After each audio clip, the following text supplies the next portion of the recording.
Gusti Allah, ki apa bangsa apa ki? Kayak anu Banyuwangi iki lho, kutane Banyuwangi. kayak kucing garong kowe ya. Delok. Astagfirullah, anakmu sapa sing ngejak? Mbak Yune. Yo ki iso dadi cah ki. Dadi ra dadi. Aku ora nyetel musik kupenge wong-wong iki ra krungu lho ya. Iya. Nah, iki plus ngene iki. Golekane angel.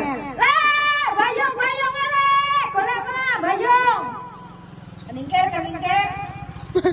Iya ah. Ah, jiplek. Sayur. Bayar, ada sayur. Orang anu delok. Delok. Iya. Lah sing arep didelok bisa apa dhuwur? Yang misal dhuwur lho. Lah yo. Ya wong-wong wayune kaya ngono. Lah makane kuwi kowe iki ben pangkling. Ya to. Pangkling aku andekno. Kandhani kok. Lah sayur. Bayung.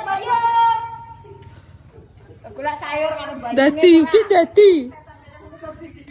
Lah ya dadi. Lah kok oleh berwayang kayak ngono ki bangsa apa? Kon ndi tuku wae. Iya jenenge ratu ki Banyuwangi yo kondang Lek Banyuwangi. ngono ki nek macake salah sithik gak kabeh mbok bayukno ning sirah ngono. Ora dadi ngene ndek bengi macake dadine ondal-ondal kere kok yo. Kuwi jenenge gak ratu. Apa? Kucing garong. Delok ta nggonamu. Iki lho nggone irung mripat kayak kucing garong. Lah trapung antune ompong tengah kok yo.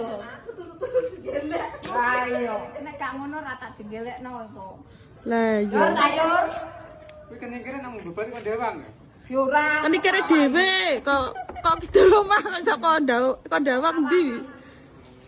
Dhewe wong-wong angel. Kowe iki kembang tenan apa kae lho. Iya. Ya gak tenan to. Ora tenan kuwi. Masuk kae Dewi. Lah ya ugi iso dadi neh lho. Hah? Ratu ki yo ngono ki kok yo. Piye to?